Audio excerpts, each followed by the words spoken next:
제가 그동안 마지막 때 이제 엔타임에 대한 여러 가지 시나리오들을 여러분에게 제시하고 가르치면서 제가 강력하게 주장했던 것은 뭐냐면은 그리스도의 몸은 심판받지 않는다라고 하는 확실한 교리. 그리스도의 몸은 심판받지 않는다. 왜냐하면 그리스도의 몸은 십자가에서 이미 심판을 받았기 때문에 우리가 죄인으로서 받아야 될 심판은 없다. 그래서 이 땅의 죄인들을 향한 하나님의 심판이 임할 때 우리는 거기서 명쾌될 것이다 라고 하는 빌라델비아 말씀을 제가 이제 나누면서 계속해서 제가 환난 전에 휴가 될 것이다 라고 하는 강한 이제 메시지를 전달했었습니다.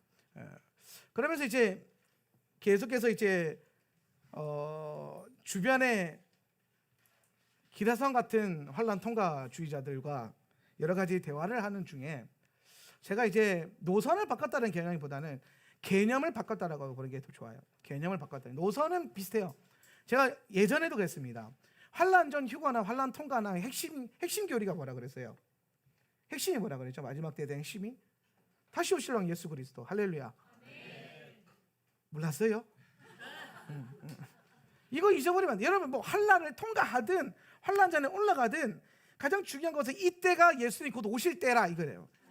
마지막 때, 시간의 끝, 하나님이 우리에게 허락하신 은혜의 때가 끝나고 이제 심판의 때가 온다. 여기에 동의가 되잖아요. 그죠? 환난 전 휴거나 환난 통과설이나 여기에 다 동의가 된단 말이에요. 예수님 오신다. 여기에 동의가 된단 말이에요. 그래서 예수님 오실 때 또 휴거도 있다라고 둘 다 동의를 해요. 그러니까 환난 통과설에도 휴거가 있고 환난 전 휴거에도 휴거가 있어요. 왜냐하면 성경에 나오니까. 공중에 들려 올라가지는 올라가는 때가 있다. 근데 제가 항상 말했듯이 그 때에 대한 시점이 환난 전이냐 후냐, 이제 환난을 기준으로 7년 대환난이라고 하는 이 극심한 환난의 때를 기준으로 봤을 때에 환난 전에 교회가 올라가느냐 아니면 환난을 통과하고 올라가느냐, 요거 두 개에 대한 차이라 그랬잖아요. 그리고 제가 빌라델비아 그 교회 설교할 때 그 얘기했었습니다. 빌라델비아 교회한테 시험의 때를 명쾌하리라. 이 구절이 헬라어 구절이 두 가지로 똑같이 번역된다라고 말씀드렸죠. 명쾌되리라 혹은 어떻게 되리라? 보호되리라. 보호되리라. 그러니까 이 똑같은 헬라어 원문 구문을 놓고 봤을 때에 하나님께서 이 환난의 때에서 우리를 명쾌 옮기신다라고 하는 이 개념이랑 보호하신다는 개념이 같이 나올 수 있고 같이 있다라는 거예요. 근데 제가 이걸 자꾸 구분해서 봤단 말이에요. 둘 중에 하나를 선택을 해야 된다. 그리고 둘 다 가능성이 있다. 그래서 제가 플랜 A, 플랜 B라고 했잖아요. 여기에 플랜 A, 플랜 B가 좀 바뀌는 건데 이제 플랜 A가 환난을 이제 우리가 통과한다. 환난을 통과한다. 근데 왜 환난을 통과하는 것에 제가 이제 제 생각의 기준을 옮겼냐면은 성경을 이제 계속해서 보면서 환난 전 휴거를 계속해서 강조하고 있는 핵심적인 이유가 뭐냐면은 그리스도의 몸은 심판받지 않는다. 이게 핵심이란 말이에요. 이게. 근데 저한테 이제 이 잔잔한 호수에 돌을 던진 양반이 있는데 와서 한번 직설적으로 한번 풀어보라고 얘기를 해야 되지만은, 근데 그 분이 하시는 말씀이 뭐였냐면은 목사님은 왜 환난이랑 심판이랑 같이 보냐는 거예요. 왜 환난을 심판으로 여기냐. 그러니까 제가 생각했을 때 7년 대환난이 이꼬르 심판. 그러니까 환난의 때는 그 심판의 때. 그러니까 그리스도의 몸인 교회는 당연히 심판의 때에 들어간다 안 들어간다? 안 들어간다. 이게 핵심이었단 말이에요. 그런데 이분이 이제 이걸 나눠서 보자는 거예요. 계시록 20장에 나오는 심판이 분명히 선명하게 나오는 심판이 있죠. 이게 불모 심판이라고 하는 그러니까 이 불모 심판이 오기 전에 있었던 이 심판처럼 보이는 것은 사실상 불못에 던져지지 않기 때문에 심판이라고 보기 어렵다. 심판적 요소는 있다. 왜? 의인과 악인을 구별하고 계시고 또 이 주 안에서 의로운 자와 의롭지 않은 자를 분리하셨고, 또 주님 안에서 이제 첫째 부활에 참여한 자들, 말씀 때문에, 말씀을 증거하는 일 때문에 목배임 당하고 순교한 자들, 역사상 복음 때문에 순교했던 수많은 자들이 이 첫째 부활의 때 일어나서 왕노릇하고. 근데 이제 제가 사실 좀 아리까리했던 것 중에 하나가 뭐냐면, 여러분도 아마 아리까리했던 것 중에 하나일 건데, 천년왕국 들어갈 때 안 믿는 자도 들어가는 거 아시죠? 그러니까 이 환난의 때에 살아남은 믿지 않은 자들도 천년왕국에 들어간단 말이에요. 자, 그럼 여기서 이제 저는 이제 거기서 하나님께서 저는 이렇게 생각했어요. 환란의 때에 심판을 허락하시고, 지금 말로 하니까 잘 이해 안 되죠, 그죠? 칠판 올려봐봐. 봅시다. 자, 환란이 있고, 그러니까 예전에는 환란이 심판이다 라는 교리였단 말이에요. 환란을 심판으로 본다. 예. 왜냐하면은 이제 구별되니까 하나님께서 이제 구원받는 자와 왕노릇하는 자와 첫째 부활에 참여하는 자들과 이런 여러 가지 요소들로 계속 분리하시니까. 그런데 성경을 보면은 이 환란의 때에 확연하게 분리되는 선명한 표현이 계시록에 없어요. 계시록 자주 읽어보신 분들은 아실 텐데 계시록에 보면 환란의 때에 구별되는 게 아니라 다 같이 그냥 우르르 쾅쾅쾅 이렇게 쏟아진단 말이에요. 거기서 그 믿다가 죽으면 순교하는 거고, 예. 약간 어떤 느낌이냐면 버티거나 지나가거나. 근데 성경에 또 자세히 보면은 이 7장 계시록 7장 3절 한번 읽어보세요. 계시록 7장 3절.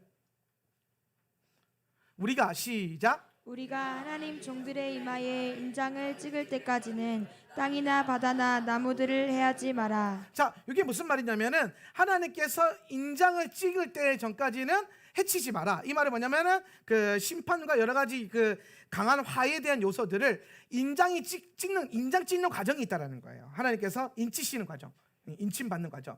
요 인침이 끝날 때까지는 하나님 보호하신다는 겁니다. 그죠? 예. 그럼 여러분 인치고 난 다음에 어떻게 해요? 이제 이것들이 일어난단 말이에요. 그러니까 인치고 났을 때 사람들 중에서 믿는 자들 중에서 자 이제 믿는 자들이 인침을 받았어. 예, 인침을 받았어요. 이게 지금 무슨 사건과 연결이 되냐면은 유월절 사건과 동일한 사건이에요. 자, 유월절에 무슨 일이 있었어요? 문설주에 어린 양의 피를 바르는 거죠, 그죠?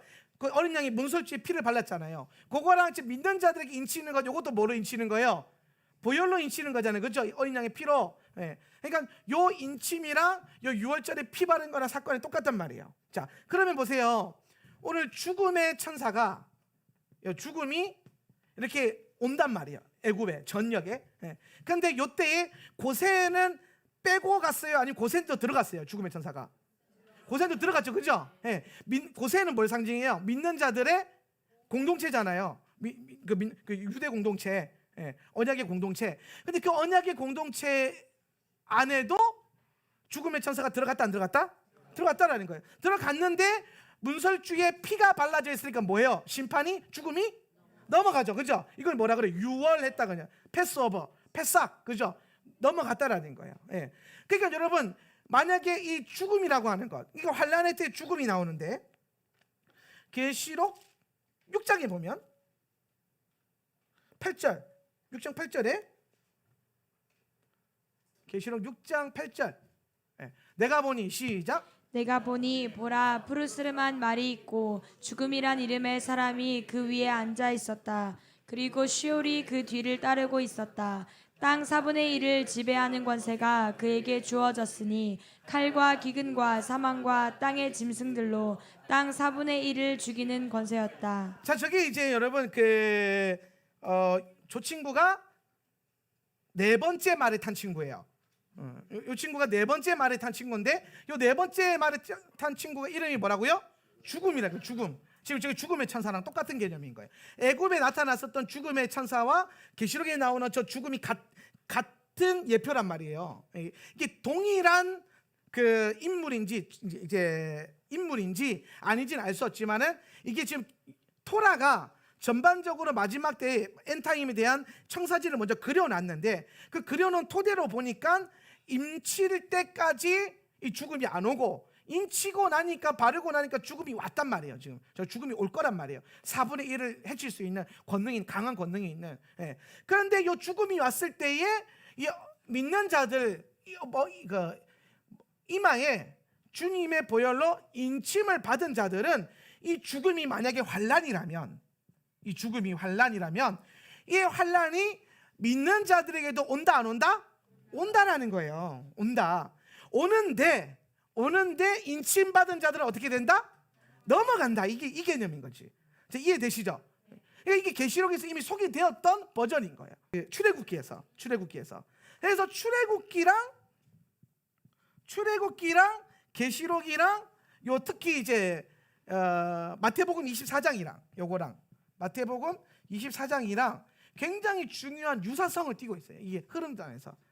그래서 10가지 재앙이 내려오는 이 그 형태와 마지막 때 이 계시록에 나오는 그 재앙과 이게 그 심판에 대한 요소들이 비슷한 요소들이 많아요. 이건 제가 나중에 정리해서 꼼꼼하게 한번 가르쳐 드릴 텐데, 전반적으로 보면은 자, 믿는 자들도 인침을 받았고, 이 인침 받은 이유가 뭐냐면은 이 그 환난의 때에 보호되기 위해서, 보호받는다는 거예요. 그러니까 7장 3절에서 분명히 성경에서 뭐라고 말했냐면은 7장 3절에서 아까 뭐라 그랬어요? 하나님의 종들의 이마에 인장을 찢을 때까지 땅이나 바다나 나무를 해하지 마라. 왜냐하면 인장 찍히고 난 다음에 이것을 해하게 된다는 거죠. 그죠? 그러면은 해함, 환란이 왔을 때에 인장이 찍혀 있는 자들은 뭐 할 것이다? 출애굽기를 보니까 넘어갈 것이다. 이거 빌라델비아 교회를 향한 그 예언 중에서 뭐? 보호될 것이다. 시험의 때, 이 땅을 향한 시험의 때에 보호될 것이다. 거예요. 이게 마치 이번 주에 여러분이 배웠던 롯과 비슷해요. 자, 롯이 소돔과 고모라에 있었단 말이에요. 그죠? 근데 그가 토라 안에서 그 손대접을 했죠. 그랬더니 그 심판이 임할 때 하나님 어떻게 해요? 건져내시죠. 그죠? 심판을 해서 아예 그냥 롯이 사는 집만 빼놓고 막 다 초토화시킨 게 아니라 그 집도 초토화를 시켰는데, 오늘 그 인침 받은 자, 그죠? 그 자를 구별해 내신단 말이에요. 이해되십니까? 옮기시잖아요. 그런 것처럼 오늘 하나님께서 그 그리스도의 보혈로 인침 받은 자들을 보호하신다. 사실 롯의 때 보면은 사실 완전히 옮겨지지 않고 중간에 믿음 없음으로 인해서 계속 이제 하나님의 의도와 롯의 삶이 자꾸 빗나가죠. 사실은 우리가 디테일하게 그건 주일날 봤어요. 빗나가죠. 하지만 결국은 롯은 이 소돔과 고모라의 심판에서 어떻게 된다? 특별한 보호를 받죠. 그죠? 보호를 받는단 말이에요. 그러면서 계속 엄밀하게 따지면은 이 환란도 한 번 있는 게 아니잖아요. 환란이 보통 보면은 첫 번째 버전이 뭐냐면 일곱인 버전이 있고, 그 다음에 일곱인 끝나면서 동시에 떨어지면서 뭐 나와요? 일곱 나팔 재앙이 있고, 일곱 번째 나팔 끝나자마자 끝난 줄 알았는데 뭐 나와요? 일곱 대접이 나온다고. 대접. 요 과정. 요 과정. 그러니까 요거 하나 넘어갔다고 해결될 것도 아니고, 여기서 넘어갔다고 해결될 것도 아니고, 여기까지 끝까지 다 간다 말이에요. 끝까지. 대접이 엎어지는 이 재앙 때까지 오늘 가는데, 오늘 롯의 이야기를 보면은 그런 거예요. 오늘 이 끝까지 믿음을 갖고 토라를 쥐고 신뢰함으로 걷는 자들은 끝까지 보호받고, 그리고 끝까지 견뎌낸 자가 뭘 받아? 구원을 받으리라, 이 얘기하는 거예요. 요게 어디에 나오냐? 마태복음 24장이 나온다고요. 마태복음 24장에 보면은 24장 13절 한번 보세요. 자, 그러나 시작. 그러나 끝까지 견디는 사람은 구원을 얻을 것이다. 자, 누가 구원받아요? 끝까지 견디는 사람. 그러니까 지금 이 모든 과정을 하나님께서 통과하게 하시는데, 이것을 견뎌내는 자. 그런데 우리가 이것을 막 이 극심한 이 환난과 재앙들을 그대로 몸으로 맞으면서 뚫어내는 게 아니라, 사실은 이 중간중간 모든 요소 때마다 오늘 믿는 자들에게는 하나님의 인치심 안에서 이 시험의 때에 보호되는 특별한 초자연적인 보호가 있단 말이에요. 마치 애굽에 10가지 재앙이 임했는데, 애굽에 10가지 재앙이 임했는데 어떻게 됐어요? 고센 땅에 있는 유대 백성들만 특별한 보호를 받잖아요. 그들의 가축만 보호를 받고 그들의 그 자손들만 보호를 받잖아요. 그런 것처럼 이 마지막 때에도 끝까지 배도하지 않고 미혹에 넘어가지 않고 끝까지 믿음을 쥐고 이거를 뚫어내는 자들은 뭐 하리라? 구원을 받으리라. 끝까지 견뎌내, 이걸 다 견뎌내는 과정이 필요하다. 그러면서 제가 이제 저 말씀을 보니까 이게 이해가 되니까, 24장 마태복음 24장 전체적으로 보면은 6절에 보세요. 24장 6절 또 너희는 시작. 또 너희는 여기저기서 전쟁이 일어난 소식과 전쟁이 일어나리라는 소문을 들을 것이다. 그러나 너희는 당황하지 않도록 주의하여라. 이런 일이 반드시 일어나야 한다. 그러나 아직 끝은 아니다. 7절 민족이 민족을 거슬러 일어나고 나라가 나라를 거슬러 일어날 것이며 여기저기서 기근과 지진이 있을 것이다. 8절. 그러나 이런 모든 일은 진통의 시작이다. 이 모든 게 뭐래? 시작이란 말이에요. 시작. 예. 이게 있을 것이다 그랬단 말이에요. 그죠? 그리고 난 다음에 이게 지금 보면 전쟁과 기근과 전염병, 이 재앙의 이제 세 가지 중요한 요소들이거든요. 요게 이제 있을 것인데 요거 얘기해 놓고 13절에 가 가지고 뭐라고 하셨냐면은 끝까지 참는 자는 뭘 받으리라? 구원을 받으리라.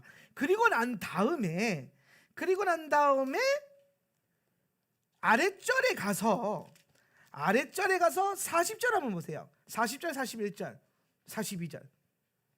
40절, 41절, 42절. 그때에 시작. 그때에 두 사람이 밭에 있을 터이나 하나는 데려가고 하나는 버려둘 것이다. 두 여자가 맷돌을 갈고 있을 터이나 하나는 데려가고 하나는 버려둘 것이다. 그러므로 깨어 있어라. 너희는 너희 주님께서 어느 날에 오실지를 알지 못하기 때문이다. 자, 보세요. 이게 지금 앞에서 먼저 환란이 있을 것이다. 이게 이제 진통의 시작이다. 예, 그러니까 요거예요. 여기 진통의 시작이거든요. 인 떼는 거. 지금 마태복음 아까 24장 앞에서 말한 게 요 7인. 요게 계시록 6장과 7장 그리고 8장 1절까지의 내용이에요.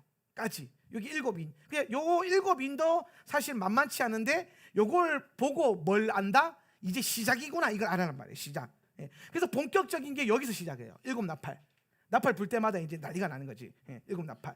예. 여기서부터 이제 본격적인 게 시작이 된단 말이에요. 그리고 이 모든 게 지나가고 난 다음에 후반에 가서야 지금 마태복음 24장에 보면은 후반에 가서 지금 뭐에 대한 얘기하고 있어요? 40절, 41절이 휴거에 대한 얘기하고 있죠. 그죠? 휴거에 대한 장면이 나오죠. 그죠? 그러니까 환란을 끝까지 견뎌내고 난 다음에 뭐에 대한 얘기를 하고 있어요? 휴거에 대한 얘기하고 있죠. 그죠? 예. 이해되시나요? 이 순서적 흐름을 보라고. 순서적 흐름을. 예. 만약에 이 환란의 때가 그냥 심판이었다면 앞에서 먼저 두 사람 뭐 맷돌 가는 여자 하나 올라가고 하나 내려갈 거다. 그리고 난 다음에 이런 심판이 있을 것이다. 우르르 캉캉캉 이렇게 설명이 돼야 되는데 마태복음 24장 보니까 어떻게 돼 있어요? 앞에 이런 일이 있을 것이다. 재앙도 있을 것이다. 이때지는 이걸 그대로 설명하고 있단 말이에요. 전염병과 기근과 전쟁이 일어날 것이다. 근데 이게 뭐라? 시작이다. 이게 시작이다라는 거예요. 예. 그러면서 무슨 말씀하시냐면 그러나 끝까지 견디는 자는 구원을 얻으리라. 예. 그러면서 계시록도 보면은 요 7나팔부터 시작해서 7나팔 막 불기 시작하고 극심한 재앙이 임하는 때에 요게 이제 8장부터거든요. 계시록 8장. 예. 8장부터인데 그러고 나서 바로 심판의 때가 오는 게 아니라 재림의 때가 오는 게 아니라 그리고 또 뭐가 오냐면 중간에 미혹의 때가 와요. 미혹의 때. 예. 그러니까 여러분 극심한 기근과 환란과 이 전염병과 전쟁이 있는 난리가 있는 요 때에 뭐가 온다? 도리어 미혹이 온다는 거. 미혹. 무슨 미혹일까요? 거짓 평화에 대한 미혹이 올 거라는 거예요. 예. 거짓 평화에 대한 미혹. 예. 그게 이제 인 심판에서 또 소개되고 있는데 6장 2절 내가 보니 시작. 내가 보니 보라 흰 말이 있고 그 위에 앉은 사람이 있었다. 그 사람은 활을 가지고 있었고 그에게 면류관이 주어졌고 그는 나가서 이겼고 또 이기려고 나갔다. 자 보세요. 지금 흰 말을 이 첫 번째 인을 뗐는데 첫 번째 인을 뗐더니 누가 나오냐? 흰 말을 탄 자가 나왔어요. 말탄자. 예. 이게 말탄자가 4명 나와요. 예. 말탄자가 4명 나오는데 가장 먼저 나오는 게 흰말이라. 흰말. 근데 흰말에 앉은 사람인데 그 사람이 뭐예요? 뭘 갖고 있어요? 활을 갖고 있어요. 활. 예. 그리고 그에게 뭐가 주어져 있다? 면류관이 주어져 있고 그는 나가서 이겼고 또 이기려고 나갔다. 그러죠. 저거 보니까 저 흰말 탄 사람이 좋은 사람 같아요? 나쁜 사람 같아요? 좋은 사람 같이 보이죠. 그죠? 그게 미혹이에요. 여러분 이제 미혹이 다 넘어간 거야. 저게 미혹이라니까. 저게. 저 6장 2절에 나오는 저 언급이 저도 저거를 그리스도라고 생각을 했어요. 복음의 사역, 선교적인 사역. 근데 왜냐면은 계시록에 흰말 탄사가 19장에 나오잖아요.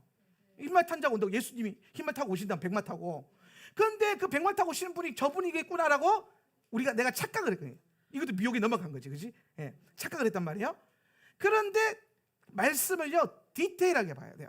자세하게 계시록 19장에 나오는 흰말 탄자랑 흰말 탄 분이랑 6장 2절에 나오는 흰말 탄자가 달라요. 자, 여러분 교재 한번 보세요. 교재. 이건 교재를 봐야 좀 이해가 쉬운데 잘 따라오셔야 돼요. 이거 지금 왔다 갔다 엄청 많이 할 거예요. 예. 제가 몇 달 동안 고민한 걸 여러분에게 1시간 안에 가르쳐야 되잖아요. 얼마나 내가 그죠? 예.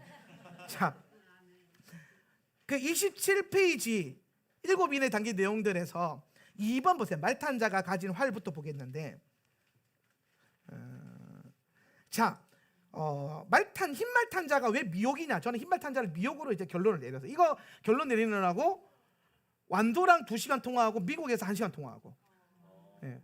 그러고 미친 듯이 고민해가지고 그래 이거 미혹이다. 그리스도가 아니구나라고 결론을 내렸던 이유가 뭐냐면, 자 보세요. 계시록 6장의 전체적인 내용이 뭐냐면, 계시록 6장은 뭐냐면 7인에 대한 내용이에요. 7인. 자, 요거 지웁니다. 요게 이제 6장이 7인의 시작이에요. 그러니까 7인도 재앙이란 말이에요. 재앙. 예. 말탄자가 4명 나오는데 이 말탄자가 흰말 빼고 그 다음 붉은 말부터는 이제 직설적으로 이게 재앙을 주는 말이 이게 딱 드러나요. 붉은 말 전쟁, 검은 말 뭐 죽음, 전염병, 기근, 검은 말 기근, 그 다음에 청황색 말 뭐요? 전염병과 죽음, 분명하게 이게 딱 드러난단 말이에요. 근데 앞에 요 흰말 탄자가 애매하단 말이에요. 흰말 탄자가. 예. 그래서 전체적으로 6장 전체가 잘 보세요. 계시록 6장 전체가 그리고 또 이 인재앙 전체가 재앙에 대한 얘기를 하고 있는데, 첫 번째 인만 그리스도의 복음의 선교의 승리라고 보는 게 문맥적으로 맞을까요? 안 맞을까요? 안 맞다라는 거예요. 안 맞다는 거예요.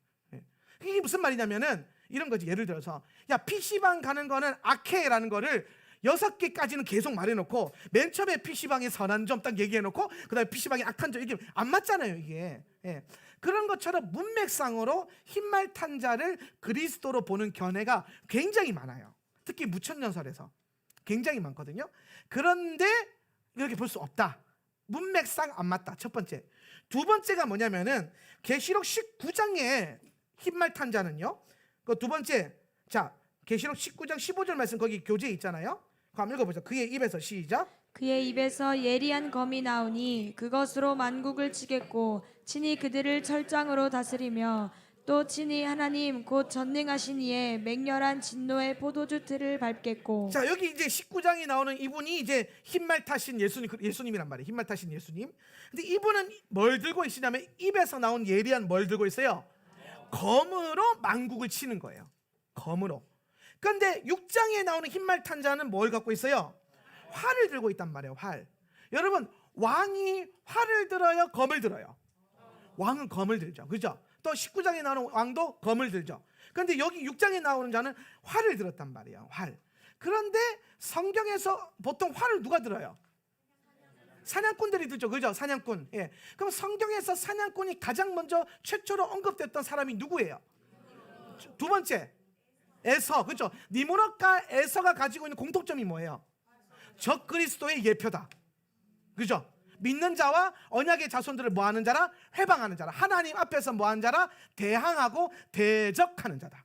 하나님의 얼굴 앞에서 대적하는 자로 비춰지고 있는 게 활을 쥐고 사냥하는 사냥꾼이란 말이에요. 사냥꾼. 예. 그러니까 저 흰말 탄자가 그 흰말을 탔다는 건 뭐냐면 이게 마치 그리스도인 것처럼, 그러니까 여러분 천사가 이 계명성 그 광명한 천사처럼 사단이 우리에게 오잖아요. 오는 것처럼 흰말로 타고 와가지고, 근데 얘는 검이 없어. 왜? 검은 예수님만 들고 있으니까. 검이 없으니까 뭘 들고 있어요? 활을 들고 있는데, 활을 들고 있는데 또 뭐는 없어요? 활은 있는데 화살은 없어. 쏠 수 있는 능력은 또 없어. 마치 뭐가 되게 있는 것처럼, 있어 보이는 것처럼, 막 권세가 있는 것처럼 막 휘두른단 말이에요. 그 권세로 마치 뭘 줄 수 있는 것처럼. 마지막 때에 이 흰말 탄자가 미혹으로 뭘 주려고 할까요? 그렇지, 평화. 가짜 평화. 여러분, 마지막 때에 반드시 붙들어야 될 게 뭐냐면 오실 예수 그리스도께서 샬롬의 왕으로 오신단 말이에요. 평강의 왕으로. 평화의 왕으로, 평화의 사도로 오시기 때문에 앞서서 뭐가 오냐면은 거짓된 평화가 와요. 예. 항상 성경은 이런 구도가 있어요. 언약의 자손이 오기 전에 앞에 뭐가 나온다? 육신의 자손, 비스무리한 게 먼저 나와요. 비스무리한 게. 그걸 우리는 이름하여 뭐라고 합니까? 이스마엘의 영이라고 그래요. 이스마엘의 영. 이스마엘. 우리 토라 공부하면서 그 얘기하잖아요. 이스하악 오기 전에 누가 먼저 온다? 이스마엘이 먼저 온다는 거예요. 이스마엘이 미혹으로 오는 거잖아요. 그러니까 아브라함이 이 미혹이 넘어가는 거예요. 이번 주에 바에라 때 보면은 딱 나오잖아요. 바에라 때 장막에 앉아있다가 하나님 영접 가지고 장막에 모셔드렸는데 아직 머릿속에는 언약적 구조가 뭐라 돼 있어요? 이스마엘이라도 축복해 주세요. 그러니까 미혹에 넘어가 있는 아브라함이라니까요. 이게 하나님의 언약은 뭐예요? 사라로부터 네가 아들을 낳으리라. 이게 언약이잖아요. 처음부터 주신 언약. 하나님의 언약이란 말이에요. 언약의 후손이 올 거다. 이게 있었는데 이 언약의 후손 앞서서 뭐가 왔어요? 육신을 통해서, 믿음 없음을 통해서 미혹하는 이스마엘이 먼저 왔단 말이에요. 그러니까 이스마엘도 내 아들이니까 이스마엘에게라도 주시옵소서. 이 매우 인간적이고 인본주의적인 생각인데 요게 미혹이란 말이에요. 아브라함한테는 요게 미혹이라고요. 마지막 때에 요런 미혹이 있다라는 거예요. 아주 인본주의적으로 사람이 보기에, 더불어 살아가기에 이렇게만 되면 서로 좋고, 마지막 때에 제일 조심해야 될 게 뭐냐? 좋은 게 좋은 거 아니야? 이런 거. 이게 인본주의라니까요. 이게 좋은 게 좋은 거지. 뭐가 좋은 게 좋은 거예요? 분명히 살아야 돼요. 할렐루야. 분명한 기준선을 갖고 살아야 돼요. 속임수에 넘어가면 안 돼요. 마지막 때에 계속 이 미혹하는 영은, 이 적그리스도의 영은 결국에는 속여서 만국을 속여가지고 가짜 평화에 속여서 진짜 평화의 사도이신 예수 그리스도에 대한 소망을 버리게끔 하는 거예요. 버리게끔. 지금 많은 주님의 교회들이 평화의 왕으로 오실 예수 그리스도에 대한 믿음을 버리고 이미 이 미혹에 넘어가 있어요. 그 대표적인 교리가 뭐예요? 무천년주의잖아요. 무천년주의. 무천년주의가 뭐예요? 천년하고 이런 거 없다라는 거예요. 계시록 다 이거 상징일 뿐이라는 거예요. 그냥 은혜로 받으면 된다라는 거죠. 영적인 교훈으로 주신 거라는 거예요. 이게 앞으로 장차 올. 그럼 여러분 뭐가 문제가 되냐? 이게 만약에 그냥 상징이고 교훈일 뿐이고 지혜서일 뿐이라면은 1장에서 말했던 그 요한의 말이 거짓말이 되어버린단 말이에요. 그게 뭡니까? 지금 일어날 일과 과거 있었던 일들과 지금 일어나고 있는 일과 앞으로 일어난 일들에 대해서 요한이 보았다라는 거예요. 그죠? 지혜가 아니란 말이에요. 잠언서가 아니라고요. 상징이 아니라 앞으로 일어날 일들에 대해서 요한이 본 건데, 오늘 하나님은 그래서 앞으로 일어날 일들에 대해서 너희가 알고 있으면 뭐예요? 이길 수 있으니까. 오늘 주님이 우리에게 계시록을 우리에게 허락하신 목적은 뭐냐면, 여러분이 오늘 이 믿음 안에서, 이 분명한 가르침 안에서 견뎌내고 승리해서 이기는 자의 반열로 들어가는 거예요. 이기는 자의 반열. 근데 제가 봤을 때 이 이기는 자가 오늘 우리가 지금 이 거룩하게 삶을 살아내고 말씀과 언약과 토라를 붙들고 이 마지막 때를 뚫어내는 어떤 흐름들, 주님이 휴가가 오기 전까지. 그래서 저는 주님의 휴가가 오기 전까지 이걸 뚫어내야 된다 그랬잖아요. 그죠? 기억나세요? 그런데 이 휴거의 시점이 바뀐 것 뿐이에요. 가르침은 똑같아요. 저는 환난을 심판으로 봤기 때문에 그 앞선에 오실 거다라는 확신이 있었던 거고, 그런데 성경을 다시 보고 대화를 해보니까 환난과 심판을 같이 보면 안 되겠다. 왜? 아까 말했듯이 천년왕국에 믿지 않는 자들도 들어가요. 이 대환난을 통과해서 살아남은 자들 중에서 믿는 자와 부활한 자와 믿지 않는 자가 같이 들어간단 말이에요. 그러니까 저는 제가 봤을 때는 하나님이 세컨드 찬스, 새로운 기회를 주시나 보다. 구원에 대한, 주님이 오셔가 천년왕국 때 구원을 주시려나 보다 라고 생각을 했는데, 그러면은 그렇게 돼도 이게 심판이 아니게 된다. 심판이라는 게 뭐예요? 결정하는 거예요. 결론을 내는 거라고요. 이해되세요? 여러분, 심판받았으면 끝나잖아요. 그렇죠? 심판받았으면 의인 악인 끝. 기회가 있어요? 아니요, 끝나는 거예요. 그런데 제가 이거를 애매하게 이제 있었던 부분들이 해결이 되는 거야. 심판을 둘째 사망, 불못 심판으로 붙여버리면, 심판을 환난이 아니라, 환난은 환난일 뿐이고, 심판, 하나님의 심판은 요 둘째 심판, 20장에 있는, 19장 20장에 있는 요때로 딱 붙여버리면 그럼 굉장히 심플해지는 거예요. 천년왕국의 때도 심플해지고 심판의 때도 심플해지고. 예. 그럼 요 앞에 앞서서 환난도 결국에는 우리가 이 믿음 그대로 갖고 뚫어내 가면 된다. 다만 일곱 나팔, 일곱 대접을 통과해야 된다는 거야. 그러니까 여기서 이제 여러분 이거 읽어보면 와, 이거를 이런 생각이 들거든요. 너무한 거 아니야? 이거를 믿는 자들이 뚫어낸다고? 그럴 거면 왜 지금 왜 이렇게 고생하면 막 이런 생각이 들어요. 이런 너무한 거 아니야? 이런 생각이 든다니까요. 그런데 뚫어내는데 뭐가 다르냐? 인침받은 자들은 오늘 여러분 출애굽기를 생각해요.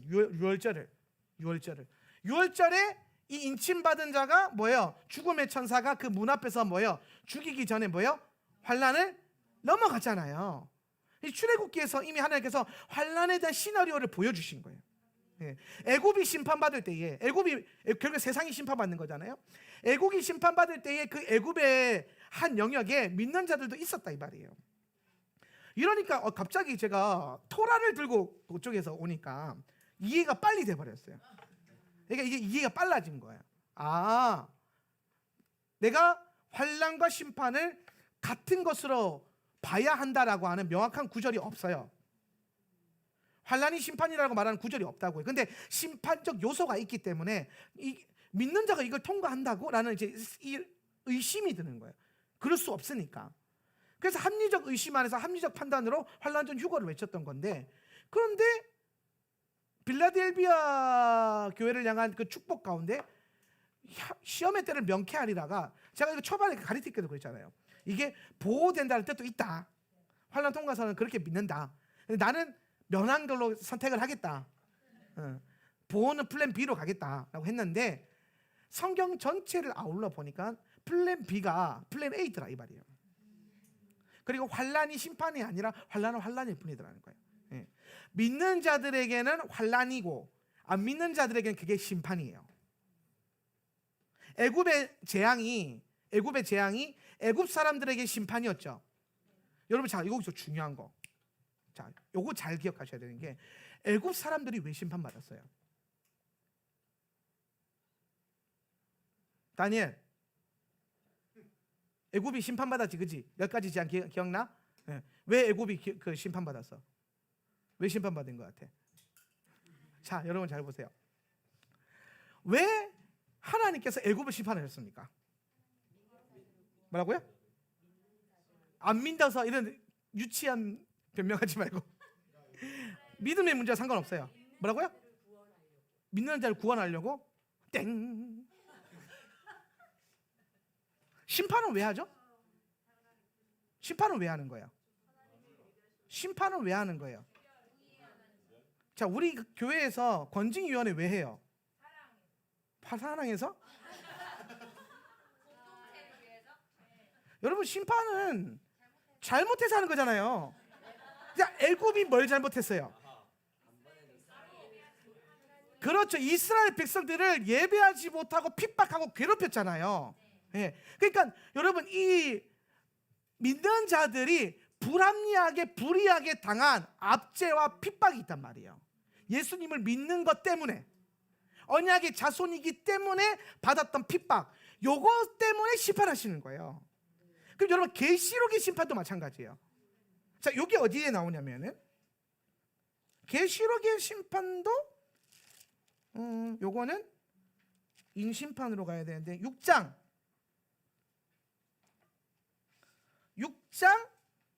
9절에서 11절. 6장 9절에서 11절. 그가 지금 제가 계속 토라랑 연결시킬 거예요. 토라랑.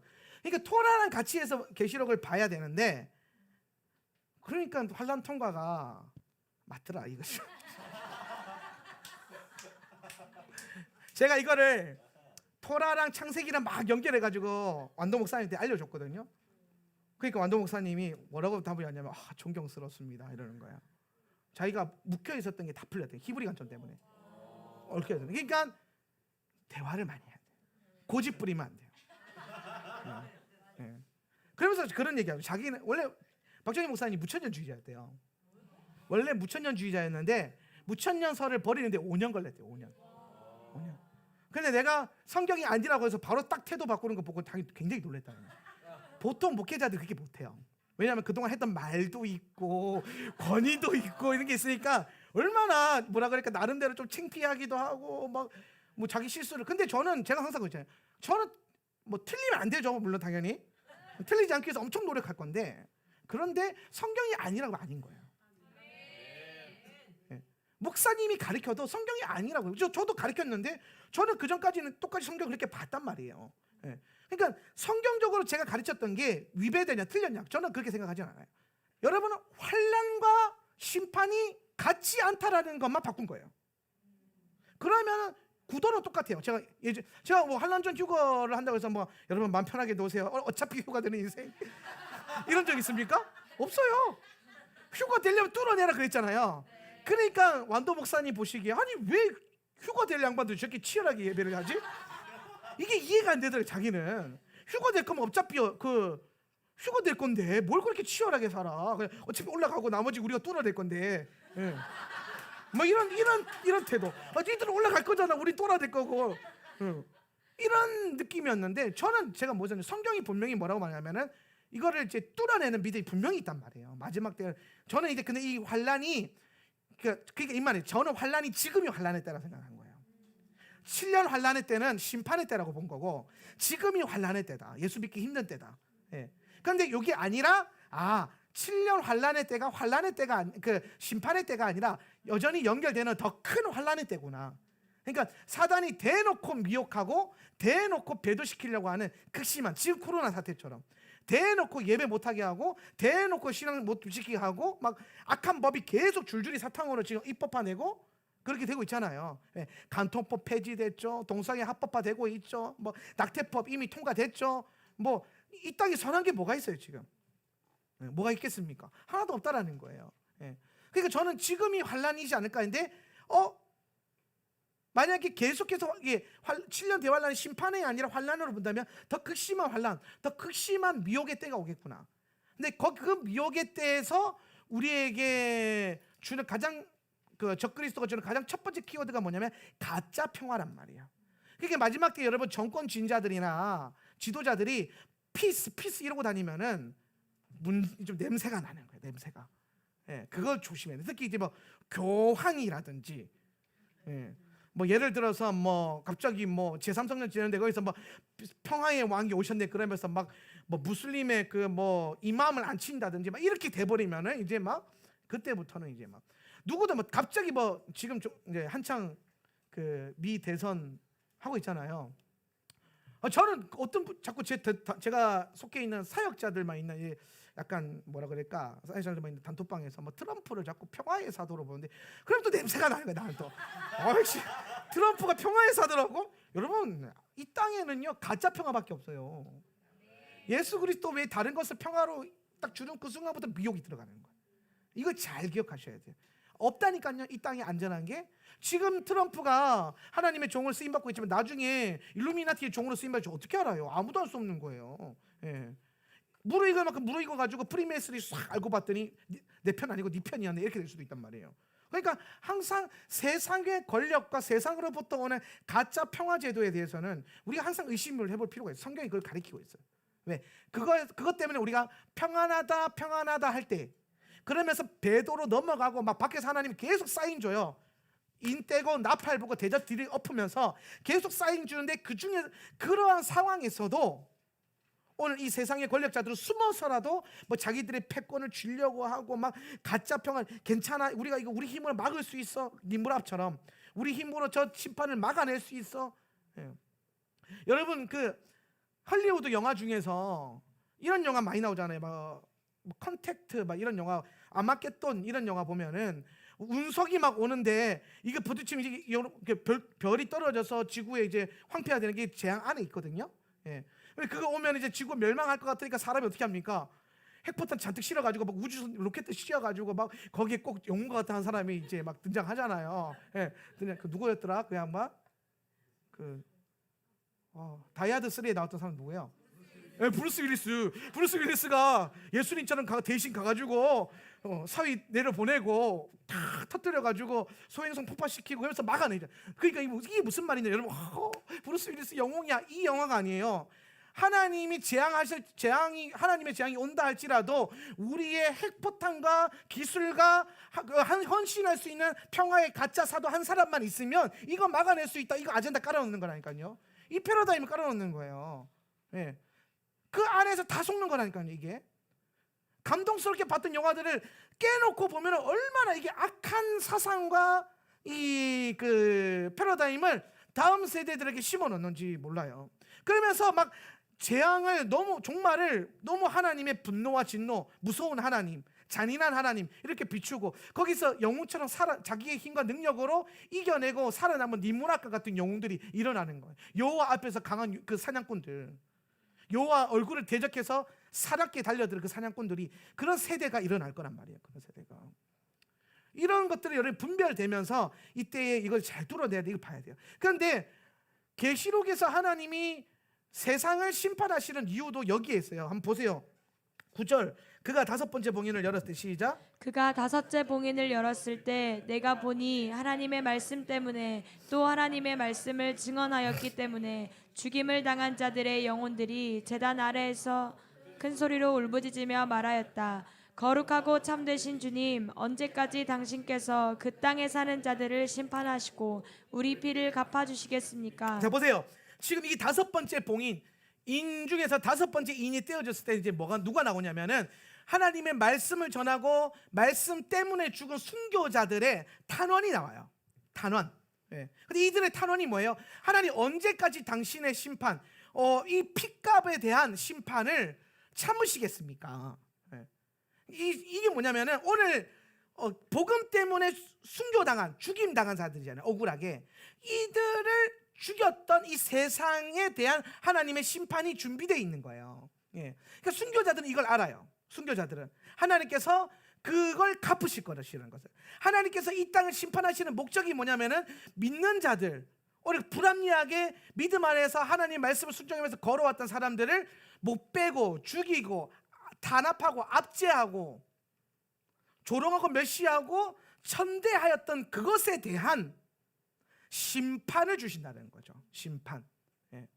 그래서 하나님이 저 소리를 아신다라는 거예요. 예. 그런데 11절에 보니까 11절 그들 시작. 그들 각자에게 흰 옷이 주어졌다. 그리고 그들은 그들처럼 죽임을 당하기로 되어 있는 그들의 동료 종들과 형제들이 그들처럼 다 죽어서 수가 찰 때까지 조금 더 쉬라고 하는 말을 들었다. 근데 하나님께서 일하시는데 뭐냐면 하나님이 심판하시기까지 이제 하나님이 보시기에 합당한 이 피의 분량이 있는 거예요. 주님이 오셔서 심판하시기 위한 합당한 피에 대한 분량, 이 분량이 차기까지 너희는 쉬라. 지금 이제 계속 하나님 향해서 탄원하고 있는 이들에게 쉬고 있어라. 내가 이번에 뭐야? 곧 이게 채워지면 심판이 올 것이다라는 거예요. 그러면서 일곱 인이 떼지는 그 순간부터 일곱 나팔이 시작이 되거든요. 예. 일곱 인 딱 떼지면서 일곱 나팔 빠밤 불면서 이제 그 심판다운 심판이 온단 말이에요. 그러면 이 모든 심판과 재앙의 요소들은 뭐에 대한 요소냐면은 오늘 믿는 자들을 억압하고 압제하고 죽였던 그 믿지 않는 세상에 대한 이 적그리스도적인 세력에 대한 하나님의 심판이라는 거예요. 심판. 예. 여기까지 이해되십니까? 예. 그래서 오늘 심판의 목적이 믿는 자들을 압제하고 죽이고 단합했던 그것에 대한 부분이었다면 오늘 믿는 자들이 이 심판 한가운데서 심판받을 만한 이 재앙에 그 영향을 받을 만한 요소가 있어요, 없어요? 있어요, 없어요? 무슨 말인지 모르겠어요? 하나님이 이 땅을 심판하시는 게 믿는 자들을 압제하고 공격하고 핍박했던 것 때문에 심판하신다 그랬죠. 그죠? 그러면 교회가 그 가운데 있을 때에 하나님의 심판을 받을 만한 잘못과 죄를 지은 게 있어요, 없어요? 없잖아요. 그래서 보호받는 거라니까요. 없다고요. 없으니까. 예. 그런데 생길 수 있어요. 지금까지는 없는데 생길 수 있고 지금도 생기고 있어. 내가 봤을 때는 뭐에? 미혹에 넘어가서 배도하는 자들. 배도. 말씀대로 살려고 하는 성도와 교회를 향한 비난과 채찍과 조롱들, 그리고 이게 세계 정부 체제와 맞물려지면서 이게 이제 그 뭐라 그럴까, 물리적인 압력, 압제까지 오게 되는 시즌이 올 거다라는 거예요. 네. 근데 그거는 여러분 고난이죠. 그건 환난이 아니잖아요. 그 고난, 그건 우리가 견뎌내야 되는 거죠. 감사한 거죠. 왜냐하면 그거에 따라서 우리 믿음이 더 거룩해지고 깨끗해질 거니까. 네. 오늘 여러분이 예수를 믿는 것 때문에 세상 사람들한테 받는 공격과 핍박과 조롱, 그리고 불이한 세금의 문제, 불합리한 뭐 여러 가지 문제들이 일어나겠죠. 불이익들이 있겠죠. 여러분의 자녀 세대들이 예수님을 믿는다는 이유 때문에 대학에 떨어질 수도 있는 거고. 예. 지금 실제로 그런 일이 일어난다잖아요. 코로나 때 교회 청년 하나가 취업했는데 교회 다닌다는 이유로 공고사직을 당했다잖아요. 교회 다닌다는 이유만으로. 왜 공고사직 당합니까? 교회 다니면 코로나 걸릴 가능성 높아지니까. 이런 프레임 뒤집어 씌워가지고 불이하고 불합리한 처우를 받게 해서 되는 시대가 오고 왔죠. 오고 있는 게 아니라 왔죠. 근데 이건 환난이에요? 아니요, 이거는 그냥 고난이죠. 고난. 그러니까 여러분, 이 일곱인, 일곱나팔, 일곱대접, 이게 계속 순서적으로 일어날지, 이게 뭐 겹쳐져서 일어날지는 알 수는 없어요. 그래서 저는 이거를 타임테이블로 가르치기보다는 어떤 요소가 있는지 쭉 풀어서 가르칠 거예요. 일곱일은 이런 거, 일곱나팔 이런 거, 일곱대접 이런 거. 그게 대해서 정확한 타임라인은 모든 게 완성되고 난 다음에 계시록의 타임라인이라고 해서 제가 쫙 한번 풀어드릴 거예요. 예. 기대가 되십니까? 네. 그런데 중요한 건 뭐냐면, 그렇게 오기 전까지 이렇게 가는 이 사이가 막 다들 막 망할 것처럼 두려워 떠는 이런 시즌이 아닐 거라는 거예요. 지금 코로나처럼 초반에는 다 망할 것처럼, 진짜 막 세상이 망하는 것처럼 굴었는데 위드 코로나라는 말이 생겼죠. 포스트 코로나를 넘어서서 위드 코로나, 코로나 함께 걸어가는 세상. 이제 마스크 쓰는 게 이제 너무 이제 익숙하지 않아요? 마스크 벗고 있는 게 더 불편하지 않아요? 예. 마스크 안 쓰고 있어 괜히 죄인인 것처럼 막 불편하지 않아요? 예, 그런 인식이 이미 심어진 거예요. 그렇게 걸어갈 거란 말이에요. 그렇게 자연스럽게. 그러면서 요소마다 세계 정보와 적그리스도 시스템과 바벨론과 음녀 시스템 안에서 뭐가 나올 거냐? 믿는 자들이 믿음의 반열에서 뛰쳐나오도록. 그러니까 나중에 그 얘기하잖아요. 마태복음 24장에 보면은 이 환란의 때에는 이 미혹이 너무나 커서 택함 받은 자들도 흔들리게 만든다는 거예요. 택함 받은 자들도 믿음이 흔들릴 거다는 거예요. 그만큼의 미혹과 배도가 있는 거지, 환란과 극심한 환란으로 인해서 여러분이 두렵고 떨릴 일이 없다라는 거예요. 네, 없어요. 다만 극심한 환란과 더불어서 극심한 미혹, 엄청난 배도가 있을 거라는 거예요. 엄청난. 이 말은 즉슨 토라가 없이는 혼미해지는 세상이 올 거예요. 토라가 뭡니까? 명확한 하나님의 기준이죠. 기준선이에요. 이거 변함없어요. 이사야 선지자가 분명히 말했어요. 풀은 마르고 꽃이 시드나, 풀과 꽃이 마르고 시드는 시즌이 온단 말이에요. 주의 말씀은 영원하리라. 여기서 말하는 주의 말씀이 토라죠. 토라는 영원하다는 거예요. 그러니까 이거 토라가 이거는 구약의 교훈이고 가르침이고, 우리는 이것을 이 시대적으로 해석했을 때 꼭 그렇게까지 안 해도 되고,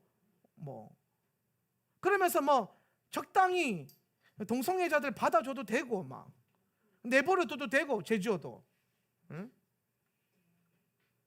기준이 없는 거. 기준이 뭐만 있어요? 인본주의만 있어요. 예. 제가 아는 한 사역자가 있어요. 예.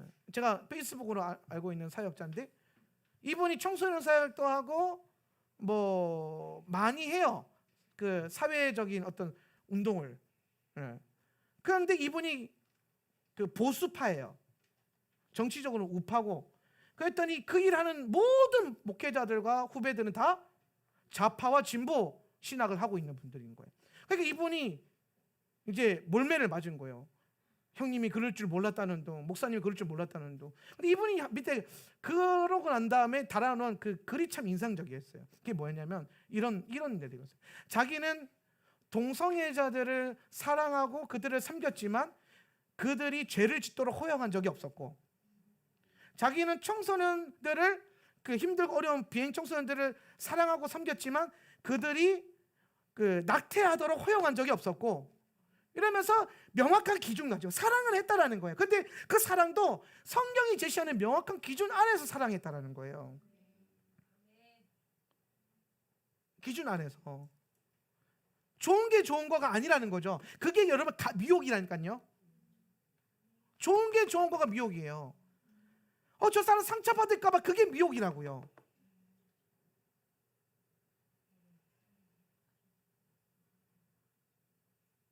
동성애자들이, 저는 우리 교회에 누군가 뭐 예를 들어 동성애자가 교회 왔다, 그러면 저는 사랑하고 환영해 줄 거예요. 여러분 안 그럴 거예요? 얼씬도 못하도록 소금 뿌리면서 쫓아낼 거예요? 아니잖아요. 그럴 사람이 누가 있냔 말이에요. 솔직히 말해서 우리도 알아요, 주님의 사랑이 뭔지. 그렇지만 그분의 사랑이 공의라는 것도 분명히 알죠. 그래서 저는 어떻게든 그 부분을 제자 훈련하고 양육시켜가지고 동성애에 죄짓는 그 삶에서 벗어나도록 도울 거예요. 그 사람이 뭐 동성애가 죄입니다라는 설교에 상처받을까 봐 내가 두려워서 이러고 넘어가지 않을 거라는 거죠. 그러지 않을 거라는 거예요. 사랑하고 환영하지만 죄를 짓지 않도록, 거룩한 삶을 살아갈 수 있도록, 마지막 때 인침받은 성도가 될 수 있도록. 근데 이게 한 끗 차이라니까요. 비스무리한데 이런 때가 온단 말이에요. 토라가 아니고서는 분명한 기준이 서지 않을 때가 분명히 올 것이고, 심지어 이 토라가 계속해서 부정되는 시대가 올 거다. 말씀대로 살고, 말씀대로 믿고, 말씀대로 그 행하려고 하는 자들에게 엄청나게 많은 비난과 멸시가 쏟아질 거예요. 그게 보이더라고요. 그게 그렇게 되겠구나. 그럼 거기서 뭐 나 같은 사람은 솔직히 말해서 괜찮아요. 어차피 목사, 어차피 그래도 아무런 뒤탈 없는 그냥 목사니까. 그런데 여러분 중에서 뭐 공무원들, 사회적으로 주목받을 수 있는 뭐 CEO들 뭐 이런 분들, 영향력이 있는, 아니면 뭐 반상회 회장님 이런 건 아파트 동장 이런 분들 어떻게든 세상에서 영향력을 끼치는 분들이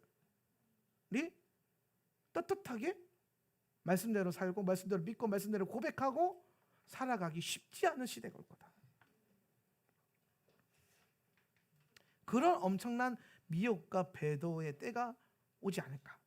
그러니까 우리에게는 사실 이게요, 재앙으로 임하는 게 아니라 제가 봤을 때 미혹과 배도의 어떤 계기로 와요. 막 이렇게 막 우르캉캉 하는데 교회 다니는 사람들은 내가 안 줄 거야 막 이렇게 버리나 볼까, 이럴 거란 말이죠. 뭐 바다에 3분의 1이 오염돼가지고 뭐 그런데 막 교회 다니는 사람들한테는 이걸 뭐 허락하지 않겠다 막 이런 식으로. 지금 막 정권이 그러더만 뭐 교회 다니는 사람을 굳이 꼬집어가지고 뭐 뭘 안 된다는 둥, 뭐가 안 되게 한다는 둥, 뭐 세상이 그렇게 될 거라는 거죠. 세상이. 그러면 이거를 이때에도 끝까지 믿음 지키고 견디어낸 자가 마태복음 24장의 말씀처럼 뭘 받으리라? 구원을 받으리라. 구원을 받으리라. 그러니까 여러분 잘 보세요. 지금 제가 분명히 여러분에게 말씀드리고 있는 게 뭐냐면, 환난을 심판으로 보지 말고 환난은 우리가 환난으로 그냥 보자. 어차피 우리가 지금 저는 지금이 환난이라고 생각을 했고, 지금도 저는 환난의 어느 면이 열려 있다라고 생각을 해요. 저는 첫째 인은 예수님 오셨을 때 이미 떼졌다고 생각을 해요. 첫 번째 인은. 첫 번째 인은 떼졌죠. 그 다음에 두 번째 인부터 이제 그 전쟁인데 전쟁. 여기는 좀 더 이제 오겠죠. 좀 더 지켜봐야 될 문제고. 결국에는 이 인을 떼는 그리고 나팔을 부는 대접을 쏟는 이 재앙들이 그냥 심판의 요소가 아니라 믿는 자와 믿지 않는 자들을 구별시키는 하나님의 뭐라 그럴까 구별하시는 기간. 그래서 이 기간 동안 믿는 자들은 세상에서는 점점 뭐라 그럴까 어두워져 가겠지만 하나님 나라 안에서 선명하게 빛이 날 거다라는 거예요. 그래서 예수 믿는 것 때문에 성공하기 어려운 세상이 올 거예요. 예수 믿는 것 때문에 성공하기 어려운 세상이 올 거다. 그렇기 때문에 저는 승리주의 종말론이나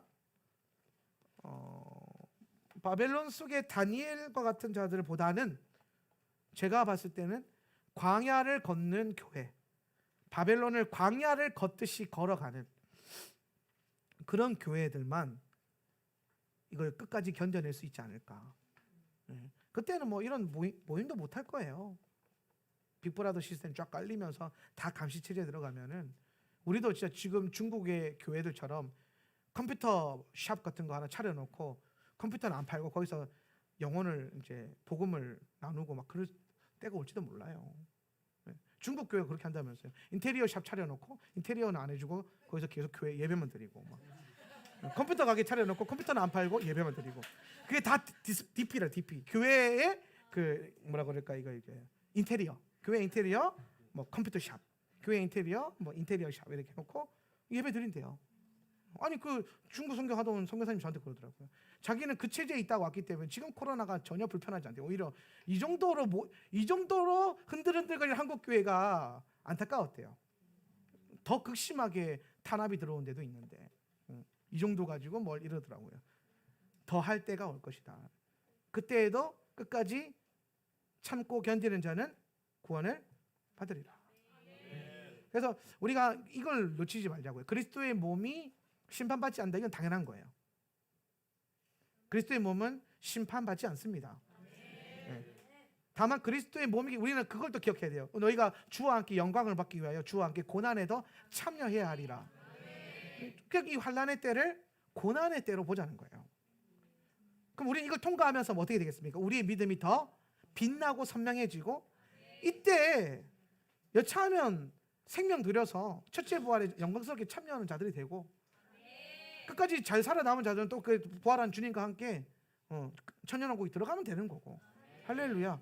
그러니까 우리는요 죽어도 영광이고 살아도 영광이에요. 이게 여러분 안에 잘 박혀야 돼요.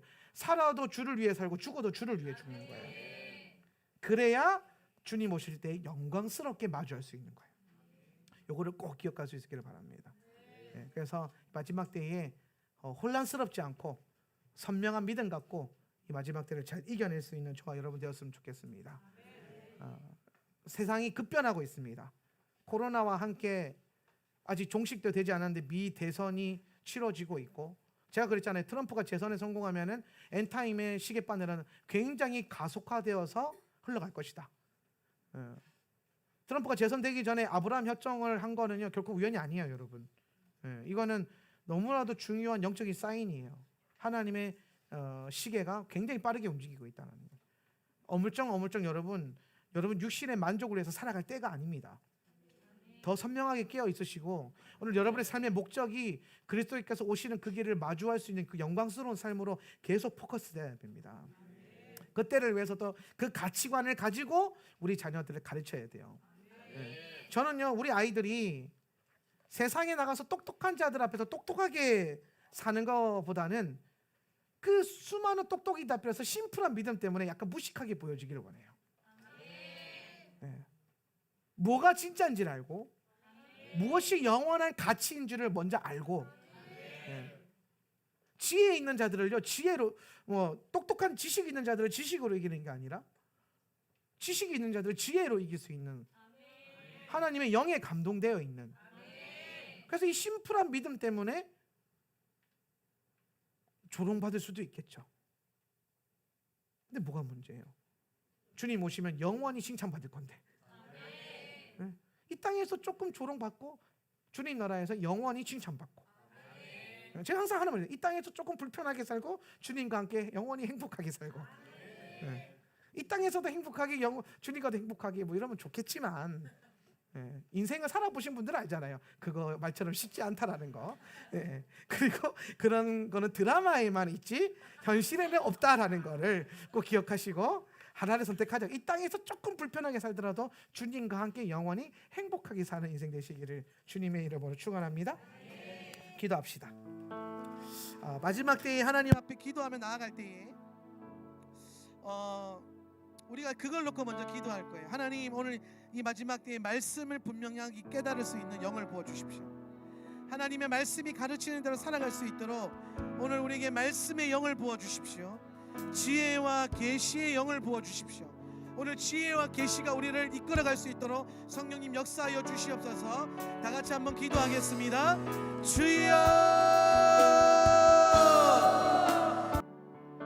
보혈을 지나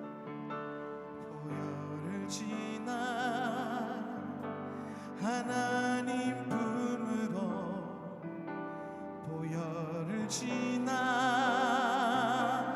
아버지 품으로 보혈을 지나 하나님 품으로 한 걸음씩 나가네. 한 번 더 보혈을 지나 보혈을 지나 하나님 품으로 보혈을 지나 아버지 품으로 보혈을 지나 하나님 품으로 한 걸음씩 나가네. 존귀한 주 보혈이 내 영을 새롭게 하시네. 존귀한 주 보혈이 내 영을 새롭게 하시네. 한 번 더 보혈을 지나서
여러분의 손 앞으로 내어드리십시오.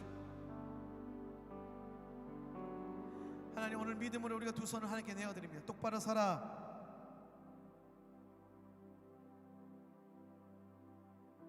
오늘 우리가 믿음으로 이 손을 내어드릴 때에 하나님, 이 믿음의 분량에 따라 능히 넘치게 부으실 주님의 은혜를 기억합니다. 넘쳐 흐르게 하십시오. 하나님, 우리의 믿음이 쏟아지지 않고 넘쳐 흐르는 믿음 되게 하여 주시옵소서. 오늘 하나님이 내게 주신 은혜와 믿음과 축복이 쏟아지는 인생이 아니라 넘쳐 흘러서 내 삶을 변화시키고 나의 가정과 나의 일터와 나의 공동체를 변화시킬 수 있는 능력 있는 인생 될 수 있도록 성령님 축복하여 주시옵소서. 능히 행하시는 하나님 찬양합니다. 영광 받아 주시옵소서. 지금은 우리 주 예수 그리스도의 은혜와 아버지 하나님의 극신하신 사랑과 보혜사 성령 하나님의 내주교통 충만 임재하심이 오늘 이 자리에 모여 함께 예배하며 오늘 이 마지막 때를 믿음의 확신 갖고 참고 견디기로 결단하는 우리 하울란 센터처치, 그리고 인터넷으로 예배드리는 모든 성도님들, 각 지역의 교회들의 그 머리 위에 지금으로부터 영원히 함께 있을지어다. 아멘.